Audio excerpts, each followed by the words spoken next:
If you want to grow and maximize your opportunities at work, you need to focus on building your personal brand.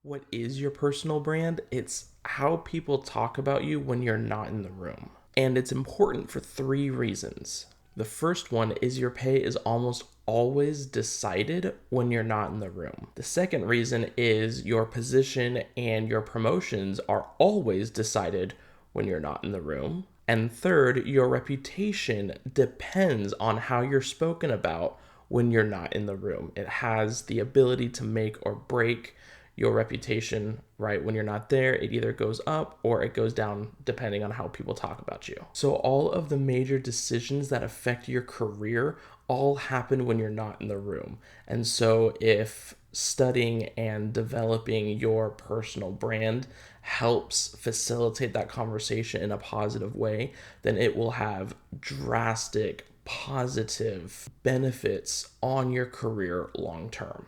So we've established that developing your own personal brand at work is incredibly important, but how do we go about doing that? Here is the framework that I use that I think will benefit you as well. So the first thing that I do or that I've done is I do some research and figure out what are my positive character traits and what are my skills based in, and I create a list of those positive character traits and those positive skills.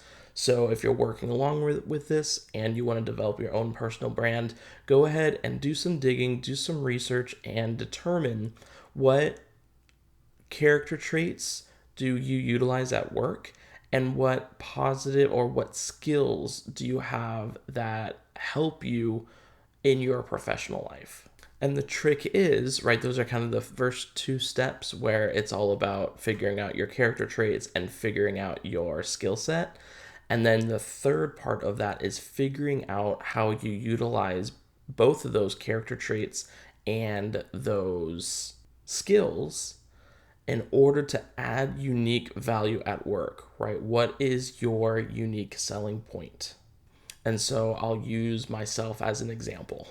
So some of my positive character traits are I'm positive, I'm a natural leader, I have a natural ability to unify people in difficult situations, and I'm a hard worker. Some of my skills are problem solving, Microsoft 365, specifically in Excel, operational management, system building, a little bit of coding here and there, and video training or video production like we're doing right here are all skills that are very valuable at work.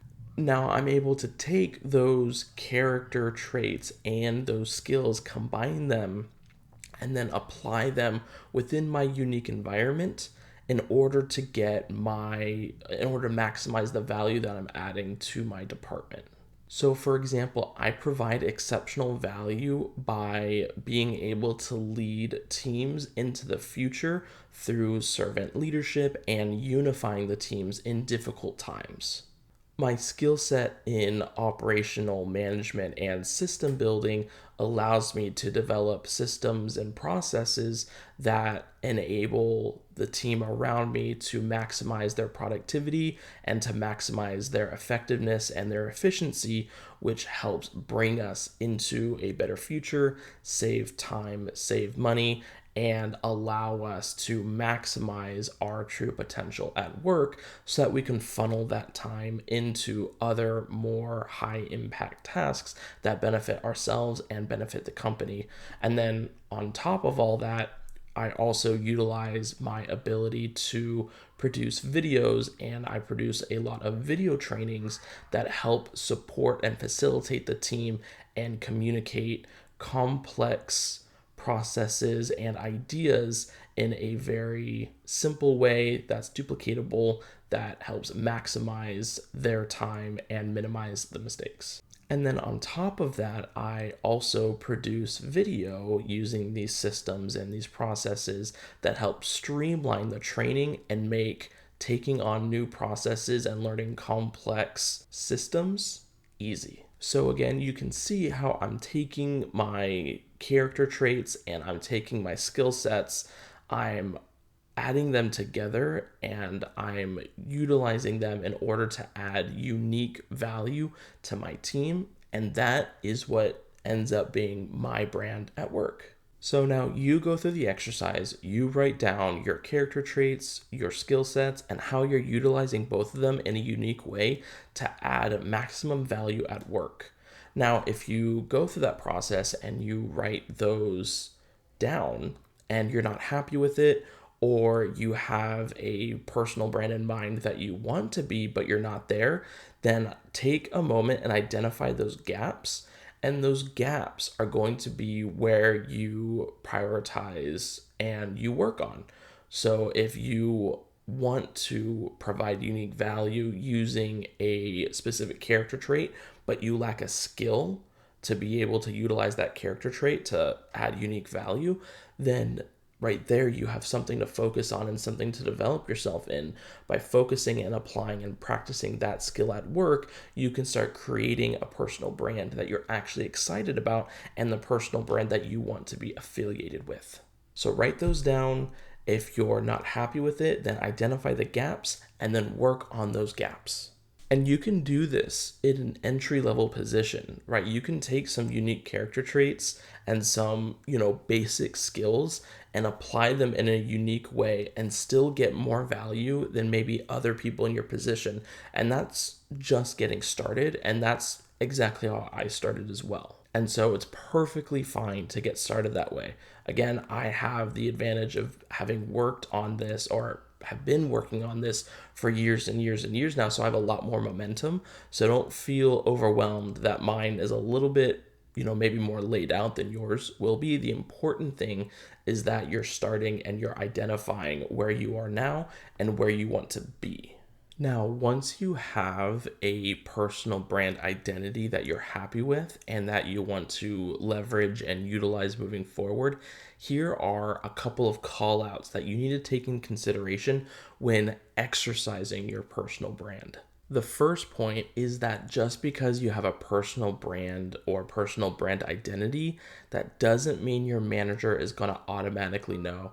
There was a article that came out in Harvard Business Review where they talked about how their managers, or they did a study on a couple of top 200 Fortune company, or a couple of top Fortune 200 companies, and they found that within those studies, the managers of those very high top producing companies only remembered about 60% of what, or actually, I take that back, they only remember about 40% of what their employees actually did.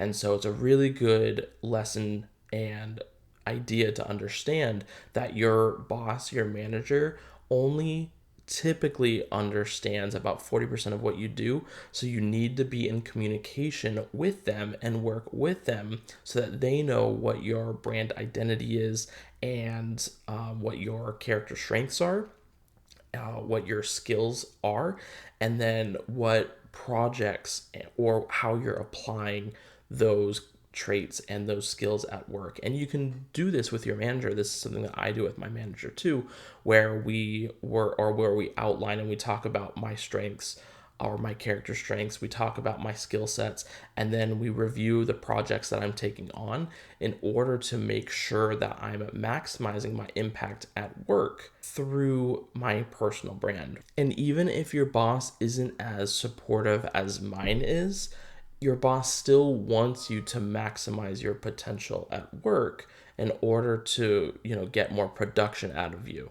I know it doesn't sound as humane as it maybe should, but that's the reality of the situation. Is they want you to do your best because it makes their life easier.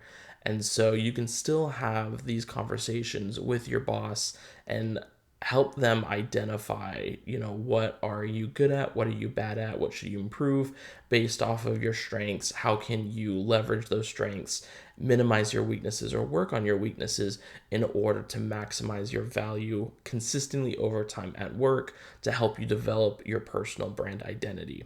And even if, let's say, you don't have a boss, maybe you could use people around you or other figures of authority, maybe outside of your work, to help you identify these areas and work on these areas. Point number 2, you need to live out your personal brand 100% of the time.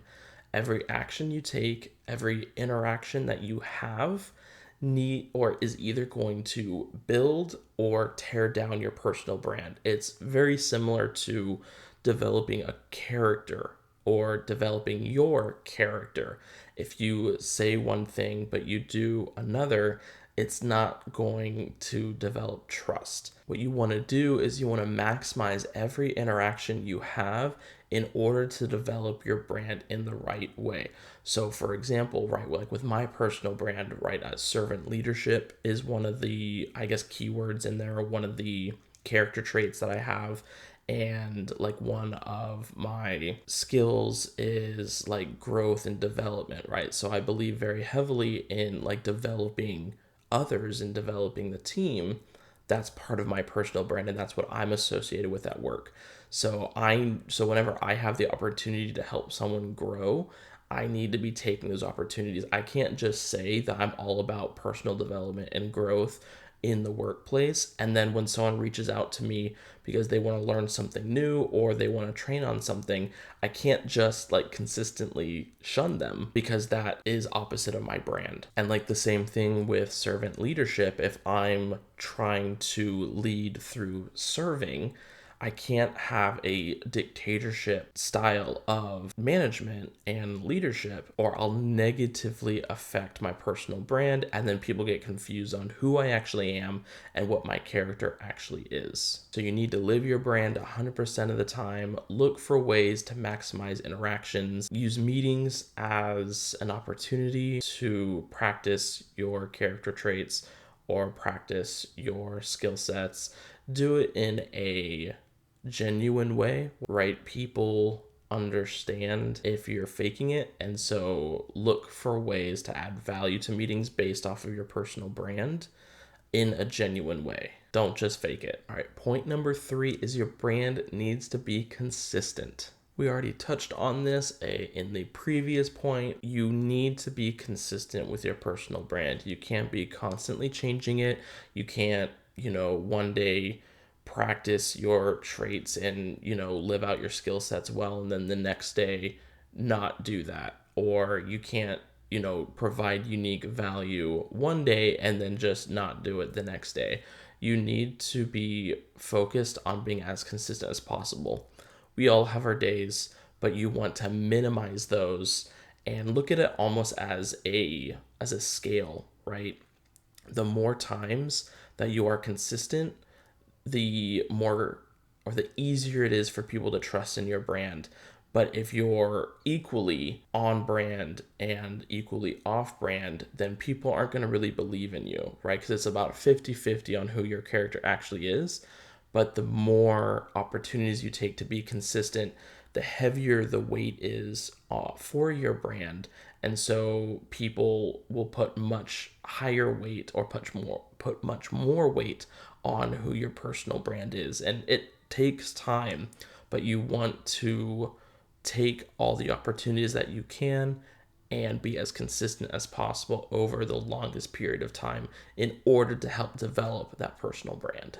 So the fourth call out in developing and building your personal brand at work is that your words and actions need to align. We talked about it a little bit a while ago. That's how you develop trust, is when you do what you say you'll do. This is critical to brand building because you can say a whole bunch of stuff, and if you don't do any of it, then no one's going to believe you, no one's going to trust you, right? You're a hypocrite. And so you really, really want to make sure that what you say you'll do, you'll do. And even if that means being a little bit more reserved, it's more important to be less ambitious but consistent and build your character and your brand than being over ambitious and then falling short. People will end up trusting and investing more in the person who says what they do, because the risk to trusting them is much less than the person who's constantly going out and pushing themselves. So make sure your words and actions are in a line. Don't overextend. You can still push yourself, but know yourself and know how far you can push yourself in order to not jeopardize your character and your personal brand at work. All right, so overall, developing your personal brand at work can be the number one thing that you can use to skyrocket your career success, because developing your personal brand is what influences the conversation that is happening when you're not in the room. And all of your really, really big career moments, or the most important career moments, are all happening when you're not in the room, right? Pay raises, promotions, and your reputation in general are all really defined when you're not in the room, when people are talking about you when you're not there. And so by developing a personal brand, you not only get like clarity on who you are and how you provide value, but you also help influence that conversation that's happening when you're not there. And through that positive influence, you can get more promotions, you can get better raises, and you can add more and more value to yourself and to your company. So if you have any questions or concerns about developing your personal brand at work, or you want any more insights on how I've done it, or any obstacles I've overcome, any obstacles that you foresee you having to overcome, go ahead and leave those comments down below in the video. I'll be happy to address it. But until then, thank you guys so much for watching, and I'll see you in my next video. Thank you so much for watching. If you want more content like this, then go ahead and subscribe down below so that you don't miss a single video. And if you want to level up at work even more, check out my free course down below on the Eve method. It will show you how to determine the best possible way of getting your work done at work in order to drastically increase your productivity, save you massive amounts of time so that you can spend that time in other areas of your life.